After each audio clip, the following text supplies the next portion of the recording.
Fate has always played bitter games with my 23 female life. I don't remember the faces of my mother and father. All I know is that they ran away just before my first birthday. This is the account that I've heard from my Nana, who herself never believed in it. When my parents left, I was in foster care for a while. I stayed there till one day the authorities were approached by a lady in her 60s. She looked as if she had just returned from her grave. That was my Nana. She was my mother's maternal aunt. She had lived almost all her life disconnected from her family. I called her Nana. Nana looked after me till I was an adult, and then she died. I still believe that Nana is my guardian angel. Nana was a mysterious woman. She never married and lived alone throughout her life. She did not have many friends or acquaintances, but she showered me with love and warmth. It is through her accounts that I came to know about my mother and father. Nana had a special compassion for my mother. She told me that my mother was a very kind young lady. I have not seen any photos of her, but from what my Nana said, I'm a carbon copy of my mother. My parents were unmarried. Both were very young when I was conceived, probably in their late teenage years. One day they called one of their friends to babysit me and told her that they were going out for dinner. But they never came back. It was speculated that they found it impossible to raise a child and hence ran away. But Nana always said that my mother was not a coward to run away like that. But I believe that my parents ran away. As a kid, I had so much anger and hatred towards my parents for deserting me, but as I grew up, it slowly declined. The anger began to be replaced by sympathy for this young couple who were caught up in the complexities of life. At some point, I decided that family life was not for me. I wanted to be like my Nana, so I decided that I wouldn't marry or have a family. Nana was a rich woman, but she never revealed how she made money. I completed my education at an expensive boarding school. Nana never made me feel like I was financially any less than my friends there, who were mostly from well-off families. I never asked her how she made all this money, and she never answered. But I tried to live a normal life. I moved out during my college years and had since then tried to live my life on my own. So this is when things took a turn. I used to work part-time as a waitress in a cafe for a while. There was a gentleman who used to frequently visit the cafe around 5 p.m. every evening. He used to visit the cafe around the same time my shift started. So I started noticing him. He was always well dressed and ordered the same things from the menu. It felt like he never cared about what he ate. He was very vigilant about whatever was happening in the cafe. Watching him during less busy hours became my routine. One day I playfully asked him, "Why do you order coffee if you hate it?" He always took just a few sips of coffee and left it at that. He was taken aback by my comment and then began laughing. "I didn't know that you were watching me closely," he said. We started chatting every day for a few minutes. I was attracted to him. His name was Max, 27, male. He didn't reveal much about himself, just that he was working for the government and was now doing a field project. I felt guilty that my plans to live a long and peaceful life alone were being ruined by myself. But I never had any love interest before this. I had lived a very unromantic life till then. I was not sure whether I would be attracted to someone again, but I decided not to be explicit about my interest in him. A few days later, he asked me for my number. I gave it to him, and we started texting. Within a few weeks, we started going out. I was still very conflicted about dating someone, so I let Max know about my past. I was abandoned as a child. I believed that happiness was easier when you were alone. Max listened to everything earnestly. In return, he shared certain things about himself. I knew that Max worked for a government agency, but the nature of his job was secretive. He had signed an NDA about the nature of his job, so it would be impossible for him to share the nature of his job with me. I was okay with that condition because as long as anything is legal, I have no issues. I let Nana know that I was dating Max. She asked me to be careful. She was curious about Max's whereabouts and asked me to bring him over someday for dinner. I was excited about it. But for the next 3 months, whenever I made plans with Max to go to Nana's place, he skipped it at the last moment. One day, I got a call from Nana's lawyer informing me that she was no more. She was not in poor health but had suffered a cardiac arrest during her sleep. I planned to attend the funeral alone, but Max said that he wanted to come, so we went together. Nana's funeral day changed the course of my life. I was emotionally not in a good space. Max was taking care of the logistics. He was deeply in conversation with Nana's lawyer. After a while, the lawyer approached me with information about her will. My jaw dropped when I learned that Nana had left a 7-figure inheritance for me. My immediate reaction to the lawyer was, I didn't want all this money. I didn't know what to do with all of this. Even the lawyer had no idea how she made all this money. On my way back, I felt emotionally overloaded with so many things. I didn't talk to Max throughout our way back. I knew that I couldn't continue dating with a mindset like this. I suggested that we take a break from seeing each other. He was more than understanding. He promised me that he would be just one call away if I needed anything. I didn't want to take even a single penny from my inheritance, so I asked our lawyer to manage it for me till I make a decision. I was emotionally very vulnerable after Nana's death.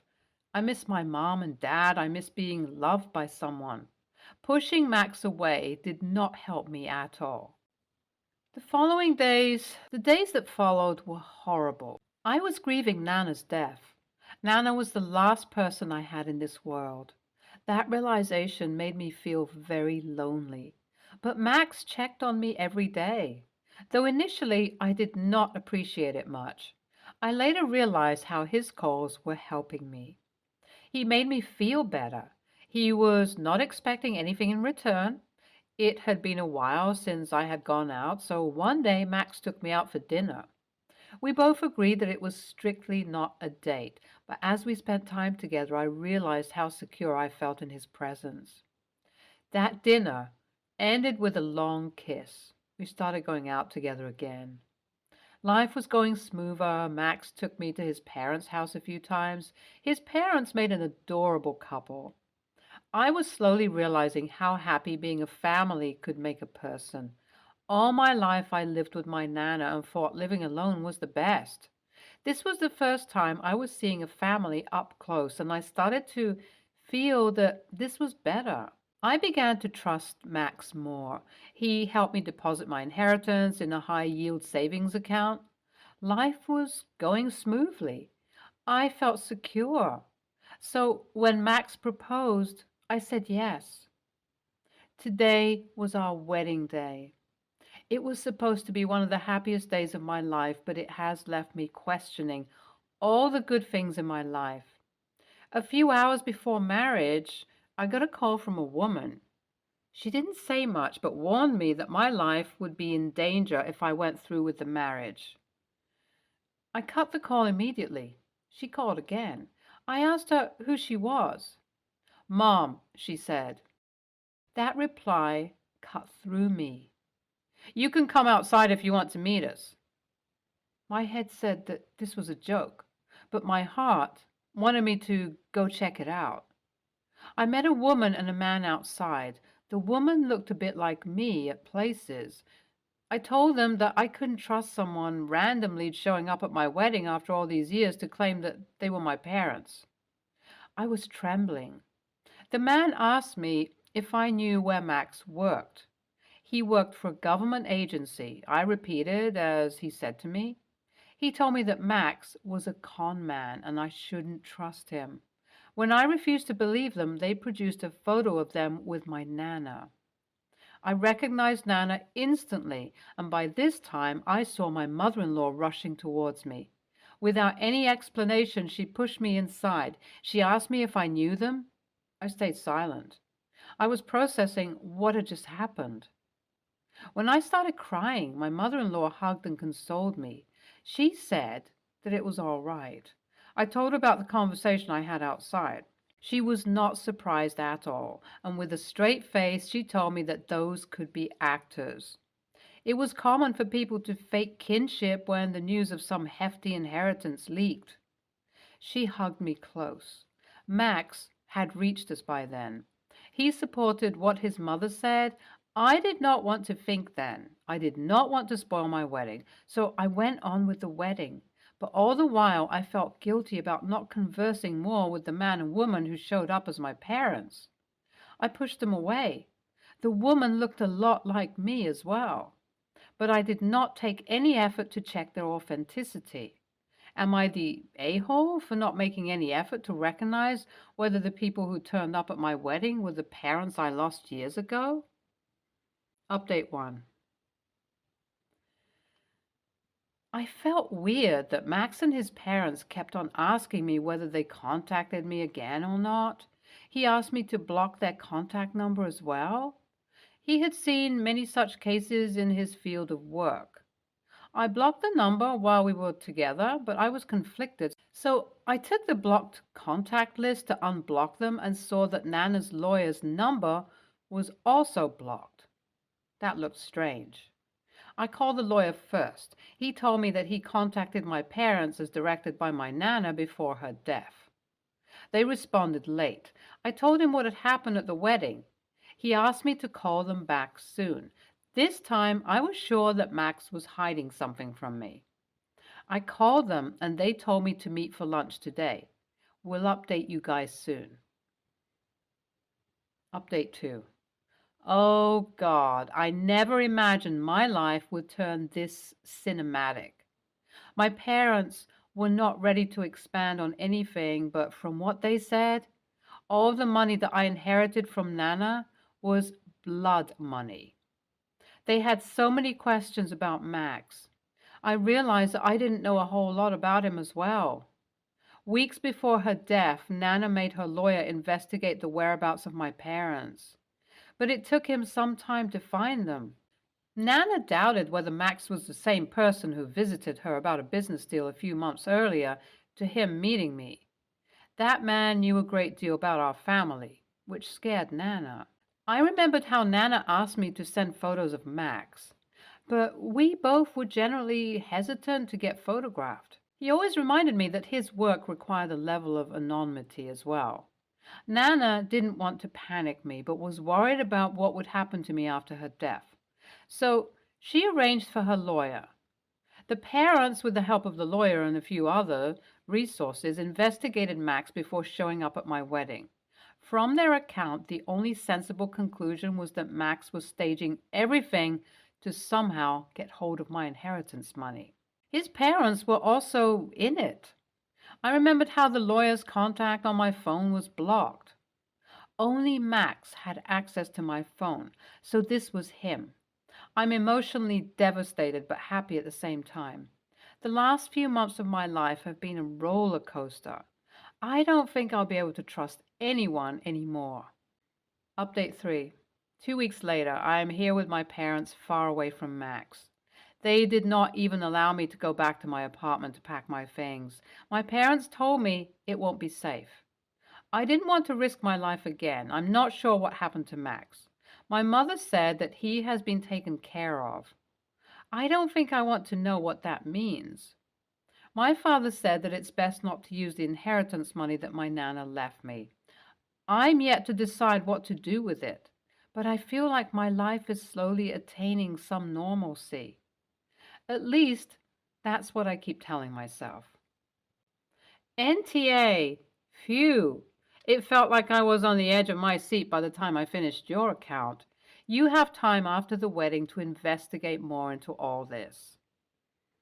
NTA, but you should definitely get back to them. Only very few people knew about your inheritance. Chances of that news to leak are very low. Even if they are not your parents, I feel like they have some info about your husband that you don't know yet. Next story. I work in an office with a shared kitchen, and I usually bring my lunch from home. Recently, I've noticed that some of my food has been going missing, and I suspected that my coworker might be the culprit. One day, I caught my coworker in the act of eating my sandwich. I confronted them about it, and they claimed that they thought it was theirs and that it was an honest mistake. I didn't believe them because they had been taking my food for weeks and it didn't seem like a coincidence. I told my coworker that I didn't appreciate them taking my food without permission and that it was causing me inconvenience and financial loss. They apologized and promised not to do it again. However, I still felt angry and resentful towards my coworker, and I started avoiding them at work. My other coworkers noticed the tension between us and suggested I should forgive and forget. They said that it was just food and that I shouldn't hold a grudge. Now I'm wondering if I overreacted by confronting my coworker, even though they claimed it was a mistake. So, Reddit AITA for confronting my coworker about eating my food?